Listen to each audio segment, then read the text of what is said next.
주께서 사랑하는 우리 교회가 이런 교회 되게 하소서.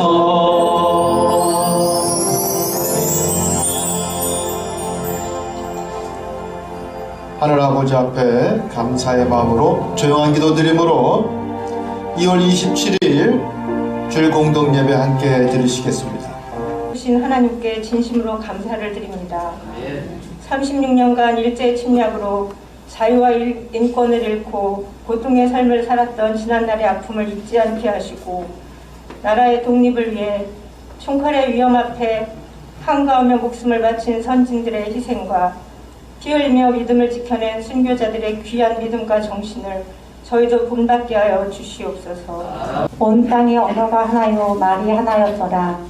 이에 그들이 동방으로 옮기다가 신할 평지를 만나 거리거리하며 서로 말하되 자 벽돌을 만들어 견고히 굽자하고 이에 벽돌로 돌을 대신하며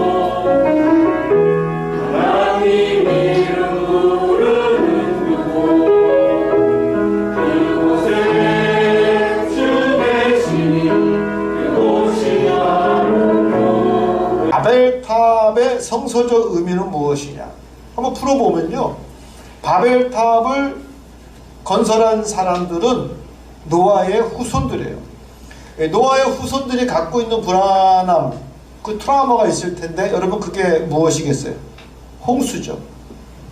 홍수에 대한 두려움으로 그들이 높은 탑을 졌다라고 하는 또 이 학설이 있어요.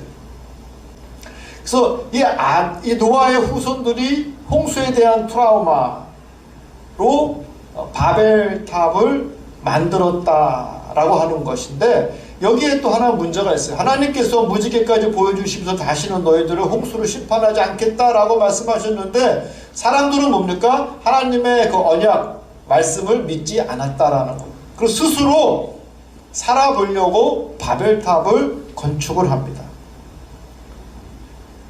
또 4절에 보면은 그 탑 꼭대기를 하늘에 닿게 하여 우리의 이름을 내고, 두 번째 의미는 뭐냐면요, 우리의 이름을 내고, 인간 그들의 이름을 떨치기 위한 인간들의 교만입니다. 마치 아담과 하와와 같이 하나님과 같아지려고 하는 욕망의 표현이죠.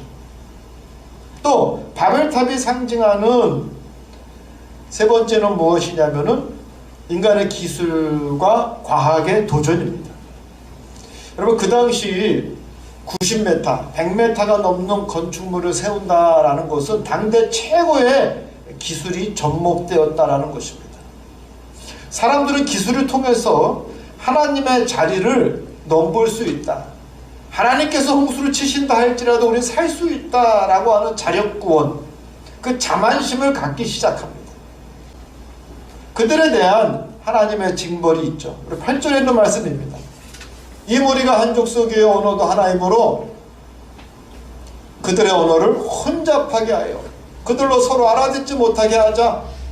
그리고 그들을 온 지면에 흩으셨으므로 그들이 그 도시를 건설하기를 그쳤더라 그랬어요. 여러분 왜 사람들의 언어가 다르고 각 족속이 흩어져 민족들이 갈라져 있는지 우리 바벨탑을 통해서 우리는 알 수가 있습니다. 외국어 잘하면은 실제로 다른 사람들보다 더 나은 기회를 얻을 수 있습니다. 출세도 할 수 있고 돈도 벌 수 있습니다. 지금뿐만 아니라 옛날 우리 역사 속에서도 보면요, 중국어나 북방어, 이 북방어는 몽고어나 혹은 만주어를 말하죠. 이 북방어를 잘해서 출세한 사람들이 역사책에 기록되어 있습니다. 일제 때에는 당연히 일본어를 잘하는 사람들이 출세를 했습니다. 해방 이후에는 영어를 잘하는 사람들이 출세를 하지 않았습니까? 여러분 소통이 얼마나 중요합니까? 말이 통하면 돈도 되고 성공할 수도 있다라는 거예요. 또 생명도 살릴 수 있다라는 거예요. 말이 되면. 말이 안 통해서 뭐예요? 생명을 잃었다라는 거예요. 여러분, 제가 미국에 있을 때도 가장 답답하고 화가 나고 어이가 없을 때가 뭐냐면 말이 제대로 소통이 안 돼서 일이 틀어지고 손해볼 때, 그건 정말 약이 오르고요, 막 화가 나는 거예요. 나한테 좀 더 열심히 정말 영어 공부해가지고 잘할걸, 영어 공부 더 열심히 할걸, 후회 정말 많이 했습니다. 여러분, 그런데 그게 쉽나요? 내 나라 말이 제일 편하죠.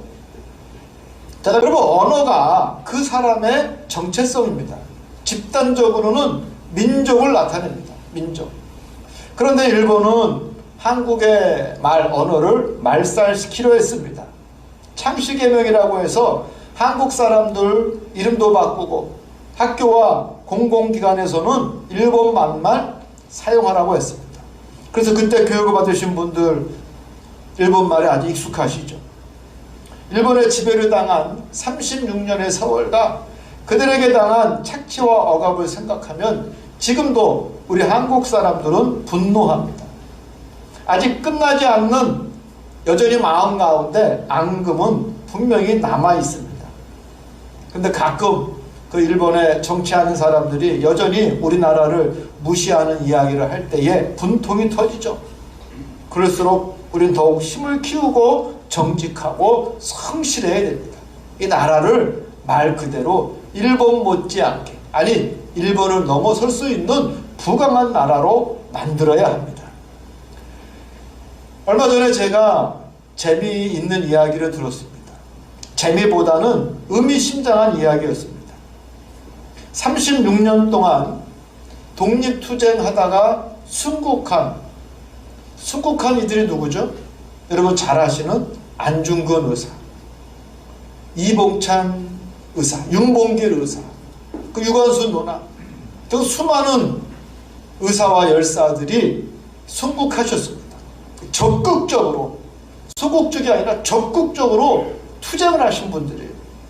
뿐만 아니라 청산리 전투, 김자진 장군, 그리고 봉오동 전투에서 약 300명이 전사했습니다. 300명 합해서. 그런데 이것을 10배로 계산해도 몇 명이에요? 3,000명이에요. 독립투쟁을 하다가 돌아가신, 순국하신 열사와 의상은 사실은 3,000명이 넘지 않는다고 합니다. 3,000명이. 그런데 한국전쟁에서 죽은 남북한 민간인 빼고 군인만 44만 명이 전사했어요.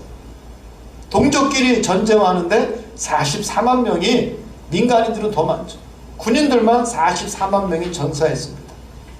그래서 그분이 그러는 거예요. 같은 민족끼리 싸우지 말고 4만 명만 독립투쟁을 위해서 순국했다라면 우리 힘으로, 자력으로 우리는 독립을 쟁취할 수 있을 것이다. 의미심장한 이야기였습니다. 여러분, 우리의 독립은 사실상 우리의 자력을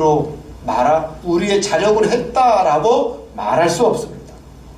역사와 통계를 보면 전적으로 우리의 힘이 아니라 미국의 힘으로 독립을 맞이하게 됩니다.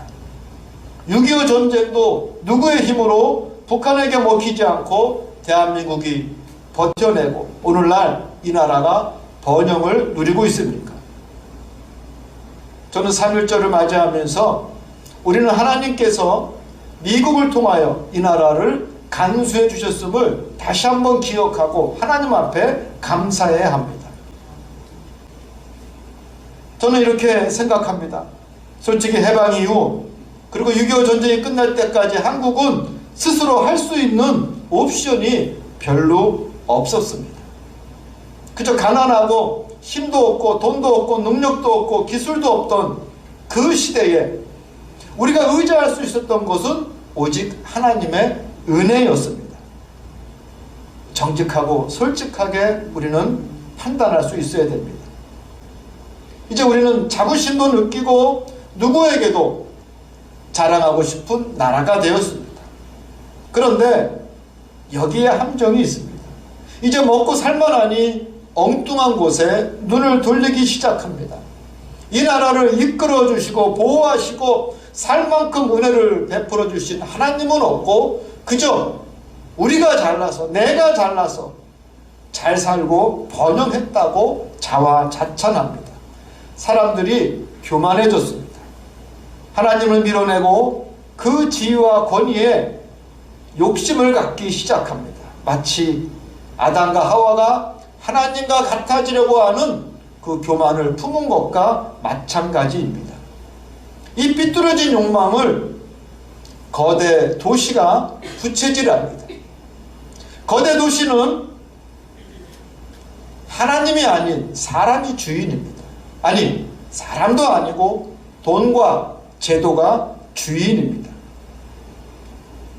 이제 거대 도시 안에는 사람도 없고 하나님도 없습니다. 돈과 제도가 사람들을 지배하고 그 안에서 사람들은 갈팡질팡 허우적거리고 있습니다. 이 세상의 주인은 바로 도시 그 자체가 주인이 됩니다. 그래서 거대 도시마다 높은 탑을 건설하려고 경쟁적으로 안간힘을 쓰고 있습니다. 오늘 본문 말씀 10장에서도 구스가 또 니므롯을 낳았고 그는 세상의 첫 용사라. 이 말은요, 그가 왕이 되었다라는 거예요. 제국의 왕이 되었다라는 거예요. 그는 니느웨와 갈라 사이에 레센을 건설하였으니 이는 큰 성읍이라. 거대 도시를 니므롯이 건설하고 그는 거기에 바벨탑을 세웠다라는 것입니다. 그들은 도시의 랜드마크, 즉 바벨탑을 만들어 자기들의 힘과 능력을 과시하려고 합니다. 인간은 기술과 그 능력을 과시하려 했지만 결국 자기들이 만든 그 위압적인 건물 앞에 굴복당하고 맙니다. 여러분, 독재자들이 가장 잘하는 게 뭐냐면요, 상징적인 바벨탑을 세우는 거예요. 북한도 북한에 개선문이 있는데 북한 사람들이 자랑하기를 세계에서 가장 큰 개선문이라고 그래요. 프랑스에도 있고 이태리에도 있고 여러 나라에서 개선문을 본떠서 그 개선문을 만들었는데 한번 TV에서 보니까 어마어마한 압도적인 건축물을 만들어 놨더라고요. 여러분, 사람들은요, 희한하게 그 건축물 앞에서 압도를 당하면서 그 건축물을 경배하기 시작합니다. 이상한 사람들의 습성이 있어요. 어마어마한 크기에, 여러분, 왜 불상을 경쟁적으로 크게 만드는 이유가 뭔지 아십니까? 태국도 그렇고요, 중국도 그렇고요, 미얀마도 그렇고 엄청나게 크잖아요. 김일성 동상처럼 엄청나게 크잖아요. 사람들은요, 엄청나게 큰 구조물 가운데 경외감을 갖는 거예요. 그 사람의 속성이에요. 그러니까 독재자들은 그것을 아주 잘 이용하고 있습니다. 도시의 랜드마크가 하나님이 되는 것이 아니라 진짜 하나님을 경배하는 마을. 몰상식과 돈과 제도가 사람을 억압하는 것이 아니라 인정과 사정이 통하는 마을을 우리는 만들어야 됩니다. 그 마을의 중심에 우리 중앙교회를 세웁시다. 믿음과 소망과 사랑이 넘치는 예수의 마을을 세워야 합니다. 그리고 우리는 선량한 예수의 마을의 주인이 되어야 합니다. 그리고 그 마을에서 하나님을 찬양하고, 그리고 그런 마을들이 모였을 때 공의와 정의를 실천할 수 있습니다. 또 그런 마을들이 나라와 민족을 지켜낸다는 사실을 잊지 마시기 바랍니다.